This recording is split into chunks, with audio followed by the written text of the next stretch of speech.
mean, Claire, jump in. Is this unfair? I mean, tell me what the private conversations are among Democrats about the environment in which McAuliffe and Murphy are running tonight.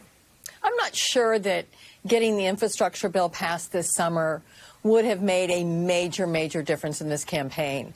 It would have been too early for people to really McAuliffe feel. Thought so. Well, I think he was anxious to have something that he could talk about, Michael. But, Yeah. I mean, the people weren't going to feel it by now. And Youngkin would still be, you know, I loved my friend David Plouffe's line, kissing Donald Trump's ample behind, but in secret. And trying to keep it quiet that he was kissing his ample behind. He would still be doing that and still be doing critical race theory and still talking about how parents are being disrespected.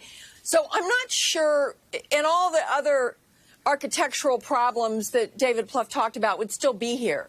And keep in mind that history also tells us that the governor who runs in the opposite party of the sitting president after a president is elected in Virginia has a hard time. So I agree with everything that David Plouffe said, that we need to learn from this election. And the other thing, Nicole, we got to point out here, this is a state that expanded access to the polls. They have 45 days of early voting in Virginia. They never had that before. So this is an example. You talk about voting access. This is an example of the state where Democrats can't whine that somehow they have been denied their ability to vote by draconian voter suppression laws that were passed because they did just the opposite in Virginia. So we'll see what the turnout ends up being. I predict it'll be much better than it was in 2017. David Plouffe, do you think there was any consideration to running a different kind of campaign? I mean, I hear what Claire's saying about history. I worked in the Bush White House, which defied that lousy midterm history because it made the 2002 midterms about security, about homeland security after the deadly attacks of September 11th. Was there an opportunity? Might Democrats look back and say we should have made this about homeland security after the last Republican standard bearer called domestic terrorism of the same foul stench as those who attacked us on September 11th? Might we have put ourselves in a different position about one party being better than the other party at protecting the homeland if we'd focused on those issues? Well, Nicole, I think that's very much a question for next year's election, which will be more national elections. I think in Virginia, you know, there's been local issues there. Again, I think it's been a tough environment for a Democrat to run in, an environment, by the way, that I expect to improve. But, yeah, I think you have to remember, and Terry McAuliffe has tried to make this as much a choice as anything between him and Youngkin. Gavin Newsom successfully did that during the recall. I certainly think the national political coverage, though, has been about Democrats in Washington, kind of Democrats on Democrats, and Republicans are sort of hiding. If the Democrats want to have a successful election next year, you're right.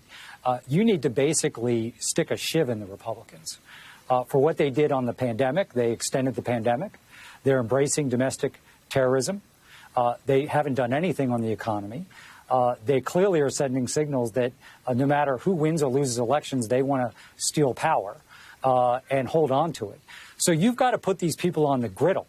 And I think Democrats can do that, particularly because I expect that environment to improve. I think we'll be 12 months from now. Maybe the pandemic's in the rearview mirror. I think the economy should be chugging. I think Democrats all have accomplishments they can go out there and storytell on. And we can play our own culture wars, too. Claire's good friend Josh Hawley just yesterday said one of the most remarkable things I've heard in a long time. Truly. Saying that white men, essentially, but men, you know, they're not working. They're spending a lot of time watching porn and video games because their masculinity's been threatened. I mean, I am tired of the weakness. The Republicans right now can be defined by weak Bless and his fear. little heart, right? I just want to send him, like, I don't know. And Nicole, yes. Can I just say one thing real quick? With a great deal of respect to my two friends on this panel, your Democratic base has told you for the last 6 months what they want.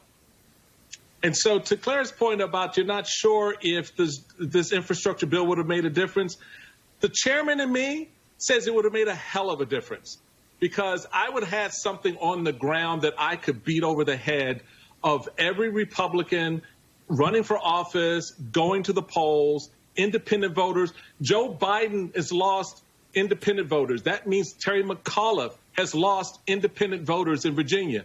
Why? Because they, very much like the Democratic base, were looking for something. That is the narrative of this race. What have you done for me today because of what I did for you a year ago when I elected you? And if you cannot go into an election claiming something, anything, it dispirits the base and it gives your opponent a window that they otherwise wouldn't have. That's my biggest point right now when I look at this and analyze it. We are where we are for the Democrats because, as I said, they let down their sails, drifted into a port that had been moved further downstream by the Republicans. I'm going to put that analysis to someone I'm going to work into our conversation. Jamie Harrison joins the conversation. Claire, David, and Michael Steele aren't going anywhere. Still ahead.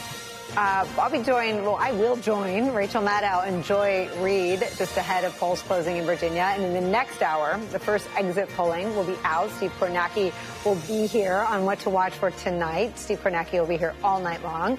Next for us, our Virginia Democrat showing up today, DNC Chair Jamie Harrison on his outlook for Terry McAuliffe tonight in the Democratic Party heading into the midterms. Plus, in talking about those closing messages, we'll look at the final ads on the air in Virginia over these final days. Each candidate sending a warning of what a win for the other guy would mean. All those stories and more.